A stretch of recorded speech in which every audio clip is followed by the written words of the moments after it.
Kedua anak Harun adalah berbicara tentang denominasi, zaman-zaman denominasi. Paham? Dan zaman-zaman denominasi lah 7 zaman gereja. Dan 7 zaman gereja adalah hari raya Pentakosta. Paham? 7 zaman gereja lah hari raya Pentakosta. Dan sesudah hari raya Pentakosta adalah hari raya Tabernakel. Dan hari raya Tabernakel dimulai dengan peniupan sangkakala. Dan setelah peniupan sangkakala barulah hari pendamaian. Paham? Maka Anda melihat dengan matinya kedua anak Harun adalah gambaran denominasi sudah berakhir. Dan sangkakala telah ditiup. Sangkakala ke-6, Perang Dunia Kedua sudah ditiup. Perang Dunia Kedua, sangkakala ke-6 sudah berakhir. Maka dengan berakhirnya peniupan sangkakala, maka yang berikutnya adalah pendamaian. Amen. Dan bicara pendamaian di sini adalah Imamat 16. Kita bukan bicara pendamaian untuk Yahudi 144.000. Pendamaian Yahudi 144.000 adalah di bawah pelayanan Musa dan Elia. Sangkakala ke-7. Bisa paham? Anda mengikuti kronologi urutan ini? Ada 3 hari raya, yaitulah hari raya Paskah, hari raya Pentakosta, dan hari raya Tabernakel. Hari raya Paskah terdiri dari 3. Hari raya Paskah, penyembelihan korban, kemudian roti tidak beragi, dan buah sulung. Dan kemudian hari raya Pentakosta. 3 hari raya yang pertama sudah diselesaikan oleh pelayanan Tuhan Yesus anak manusia di kedatangan yang pertama. Yang berikutnya adalah hari raya Pentakosta. Dan itulah berbicara 7 zaman gereja atau zaman-zaman denominasi. Paham? Dan sesudah hari raya Pentakosta adalah hari raya Tabernakel. Hari raya Tabernakel dimulai dengan peniupan sangkakala. Yang berikutnya adalah hari pendamaian, tanggal 10 bulan 7. Yang berikutnya adalah Sukot, atau hari raya Tabernakel itu sendiri, atau pondok daun. Ada amin? Maka sekarang kematian 2 anak Harun adalah berbicara tentang zaman-zaman denominasi. Karena di zaman-zaman denominasi mereka membuat organisasi. Mereka membuat denominasi. Mereka membuat kredo dan dogmanya masing-masing. Amin.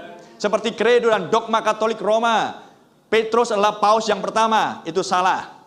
Maria adalah ibunya Yesus, itu salah. Amin. Dan lain sebagainya. Itulah sebuah dogma dan kredo. Dan dari Katolik Roma melahirkan Protestan. Dari Protestan melahirkan Metodis. Dari Metodis melahirkan Pentakosta atau zaman Laodikia. Gerakan karismatik dan lain sebagainya. Amin. Itulah zaman Laodikia. Dan itulah zaman-zaman denominasi. Amin. Ketika gereja Alfa jatuh di Konsili Nicea. Tapi Tuhan menjanjikan, aku akan memulihkan. Mengikuti kejatuhan, maka menghasilkan organisasi. Dan organisasi keagamaan yang pertama di muka bumi adalah Katolik Roma.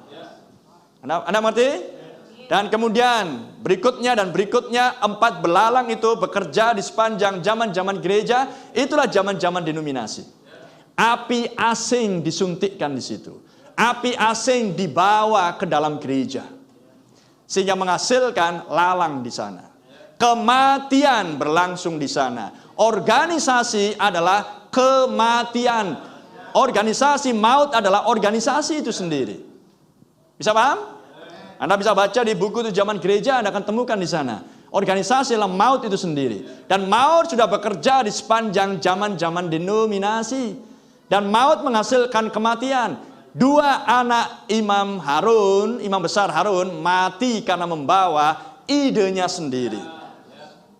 Haleluya. Sebuah pelajaran besar bagi Anda masing-masing. Sebagai orang percaya yang mengklaim anggota mempelai wanita. Matikan idemu sendiri. Di dalam gereja lokal hanya ada 1 kepala, pastor. Ikuti semuanya itu. Amin. Anda tidak bisa memiliki suaramu sendiri kalau itu berbicara pelayanan di sini. Paham yang saya maksudkan? Sebagai anggota tubuh Kristus hanya ada satu kepala, Kristus sendiri. Anda tidak bisa memiliki penafsiran pribadimu. Amin. Di zaman ini kita punya satu kepala, Nabi. Amin. Haleluya.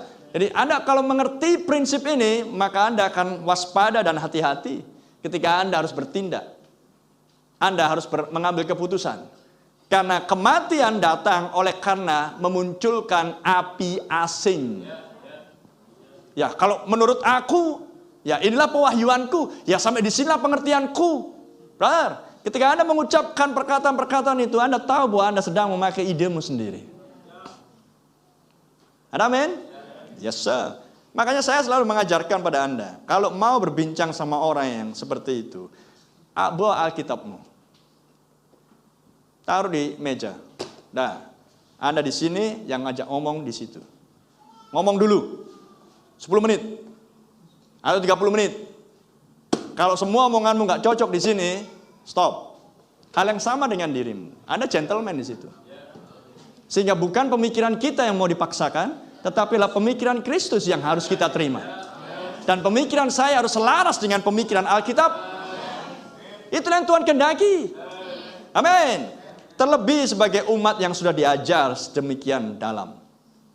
Anda harus lebih matang dan dewasa. Paham? Penebusan sepenuhnya